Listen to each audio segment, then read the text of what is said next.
He passed away. I'm sorry.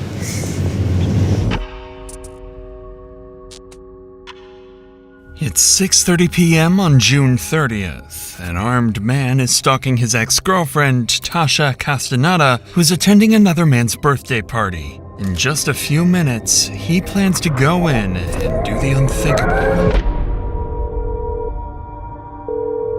Ma'am, I need you to tell me exactly what happened. Okay, today's my brother's birthday dinner, and I think she invited a girl, and I think the girl's boyfriend, I think he showed up and he just shot my brother.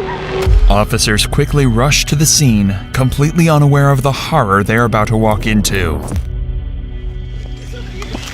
Thank you. 44, I'm out with her. Is there anybody in the house? Ma'am, who's in the house? Does anybody have a gun in here? Okay, here, watch out. Watch out. Here, watch out. Okay. Here, honey.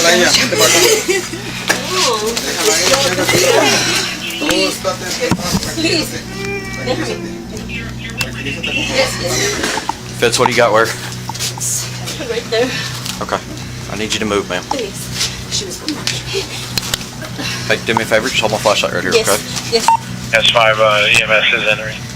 Where's it at? Right there in the shoulder? Yep. I got a real faint pulse.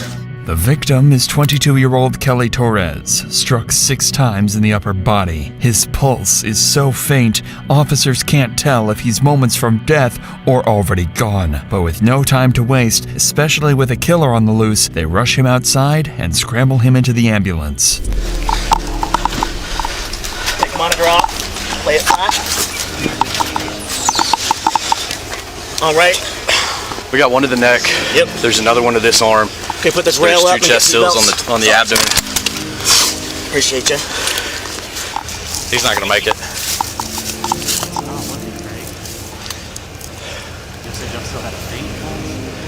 Barely, and it may have been a sinus pulse from him bleeding out, because he was losing a lot of blood. That's why I stopped CPR, because he was losing more blood from CPR than he was with just the chest seals on there. Kelly is rushed to the hospital, clinging to life. With his condition uncertain, officers turn to the witnesses inside the home, desperate to figure out what exactly had happened. And they don't know it yet, but the suspect is already fleeing, and they're racing against the clock to catch him. So the first person they speak to is the victim's sister, Alondra Rosales, and what she reveals makes it clear the shooter was targeting someone specific. Is it just you guys here? Yes. Okay. All right. Hang on. 1 second. Okay. Well, who was home when this happened? My mom, her, and me. There was a guy who came in, and he opened the door, and he picked us up, and I saw that he had a gun, and I told my mom to grab my son, take him to the room, and he asked her, he said, "What are you doing here?" And I don't know what she replied, and then he asked, "Do you love me? What are you doing here?" And he just shot. I heard 4 to 6 shots. I can't remember exactly. And then he just ran out. From Alondra's account, it becomes clear that the woman sitting behind her on the sofa, 21-year-old Tasha Castaneda, is connected to the shooter. And when they turn to speak with her, they discover she knows exactly what went down. What's his name? Melvin Orlando Guevara Jr. So it's your ex-boyfriend? All right, I'm gonna have you come outside. All right, when did y'all break up? It's been 5 weeks. Was he violent during your relationship? Did it ever get reported? No.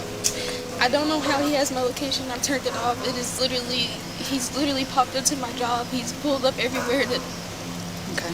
he's been talking about. He was gonna hurt me.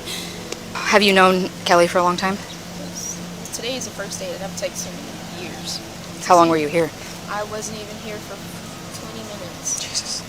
It's not the first time. Like, he would say if I did something that he would hurt somebody, and he's gonna go. So, I think he already tried because he had marks on his neck.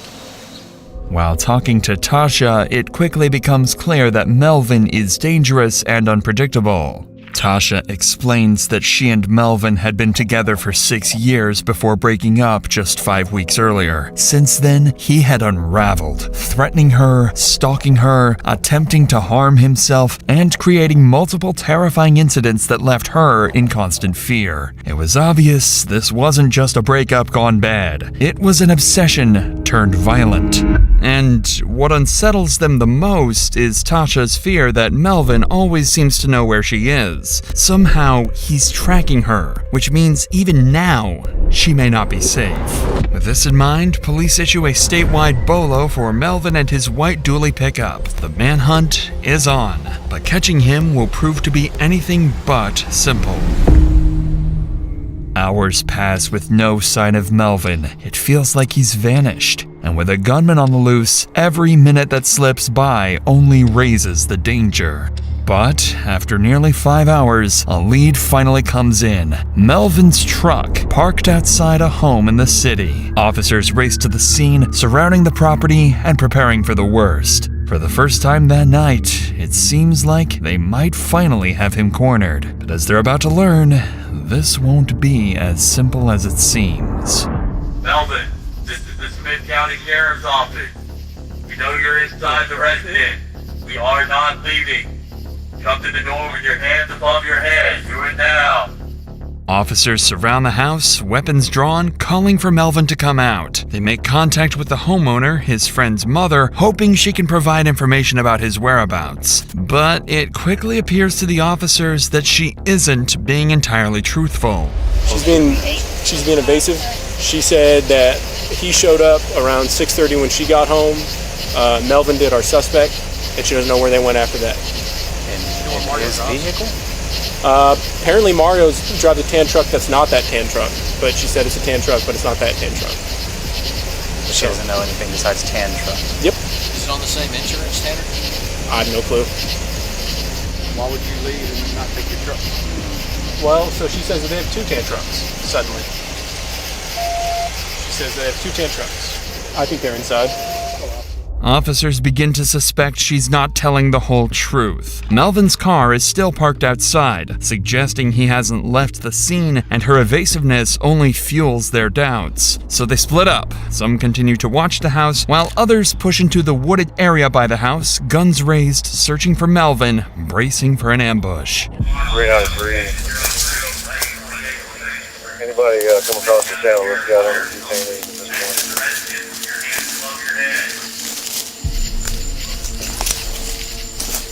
I think we have them all on order.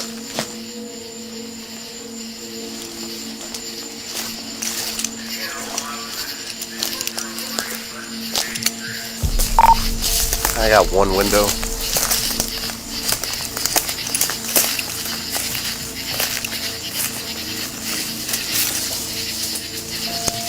Okay, just from my vantage point, there's a lot of brush and stuff, so I won't be able to see him in the house, but if he tries to hop this fence or something, we got the west side.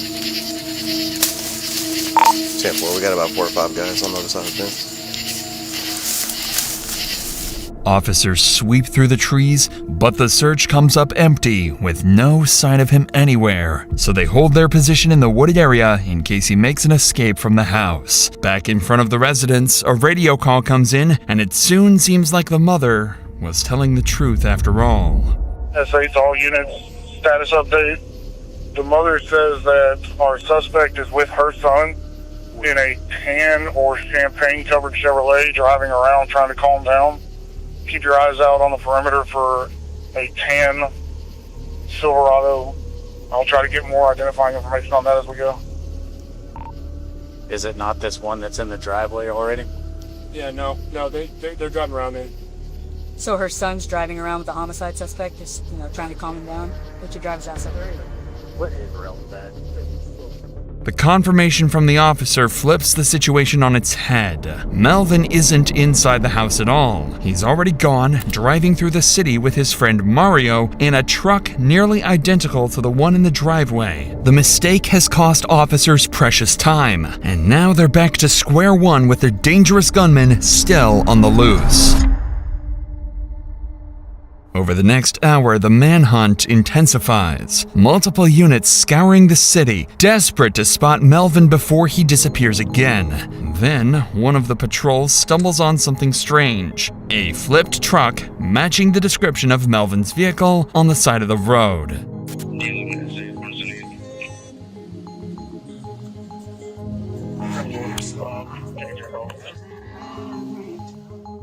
As officers inspect the overturned truck, it quickly becomes clear that it is not the vehicle Melvin was driving. The search continues across the city as investigators pursue other possible leads. Tyler PD 321 en route with the ARV. Alright, guys, just took off running that vehicle match description.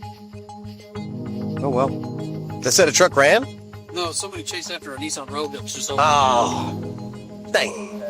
Yet again, officers run into a false lead, this time even pursuing the wrong vehicle. With no confirmed sightings of Melvin's truck, confidence in the search begins to fade. But just as it seems he may have gotten away, another radio call comes in.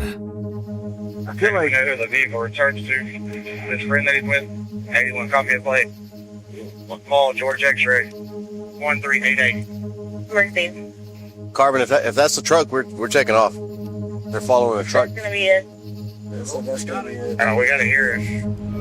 After more than an hour of relentless searching and several false leads, an officer finally spots the vehicle at South-Southeast Loop 323 and confirms that Melvin and Mario are inside. They radio for backup, and within minutes, multiple units rush to the scene, taking positions to the south and west of the truck, preparing to confront Melvin. But they can't take any chances, because based on Tasha's earlier statements, it's clear Melvin isn't afraid of dying and could do something extremely reckless, so officers approach with caution.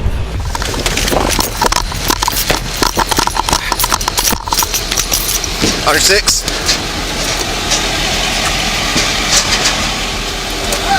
Hey! Hands! Keep. Walk backwards. Hey, I got it. Walk backwards. Keep walking back right there. Stay. Stop. Keep your hands up. Alright, get on your knees. Keep your hands up.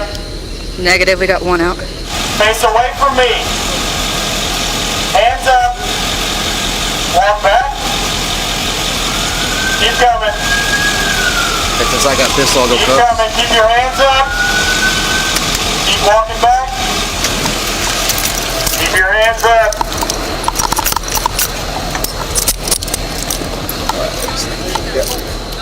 Yep.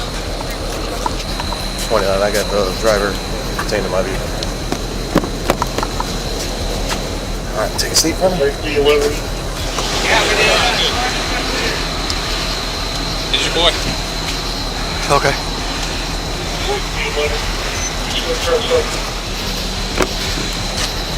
Have a seat.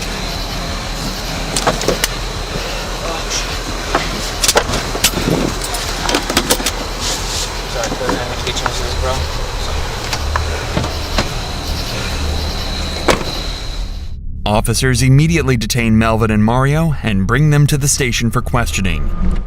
Right now, detectives need a confession. All they have are witness accounts and accusations. Without something concrete, the case could collapse in court and Melvin could walk free. So detectives prepare for the interrogation.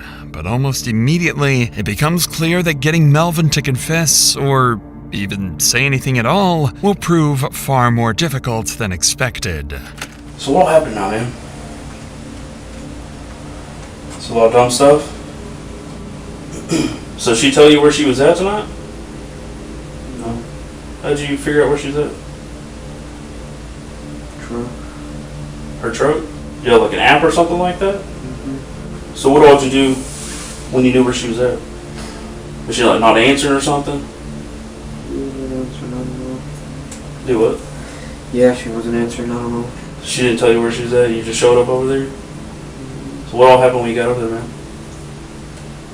Man, I messed up. You were messed up? Just acting in the moment?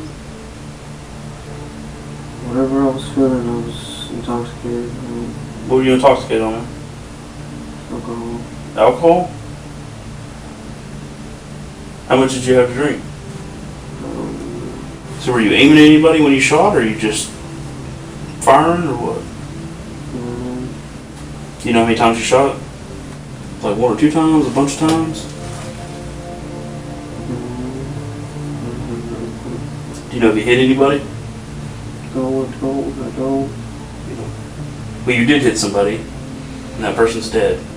Melvin barely responds to the detectives, only mumbling occasionally. Frustrated but strategic, the detectives change their approach, steering the conversation towards his relationship with Tasha, knowing that his obsession might finally make him open up. How long y'all get together? 7 years. 7 years? So you're what, 21? So y'all like high school sweethearts for the most part? So were y'all engaged at one point or something? Yes, sir. So I'm not trying to get up in your business. What y'all fighting over? I guess for not being enough, you're not being enough, I don't know, man. So why'd you bring the gun over there, man? You said you were mad, right? You trying to hurt Tasha or no? No, I'm not trying to hurt anybody. I don't know what I would do. Were you just feeling mad? Seeing red? What do I see, man? I don't drink a lot, dude, so I don't know, man. I wanted to feel whatever she was feeling. Were you mad that she was there with another dude? No, not really. I was trying to get over everything. I really don't know, man. I don't know what's been going on the past few days, but haven't had any sleep. I've been thinking about this. I don't know what's going on. Can't move it. I was trying to get back together. I guess help. I mean, I don't even know where we were as a couple. I don't know. I was just there trying to make things better. Describe that to me, man. What do you mean by that? I don't know, man. So, I've been working hard, man. Struggling, fighting. She just really wanted to get drunk. I wanted to feel that. So you've been trying to work through the relationship and she just wants to drink and party or what? I think that was her intention, to just leave. That's what she was ready for. I don't know. Melvin finally revealed everything they needed. An obsession with Tasha, mixed with jealousy over her being at another man's birthday, drove Melvin to murder. And with his pattern of threats and violent outbursts, it was only a matter of time before it ended in tragedy. Though he claimed to be under the influence that night, the fact that he fired 6 shots suggests this wasn't an accident, but an intentional act.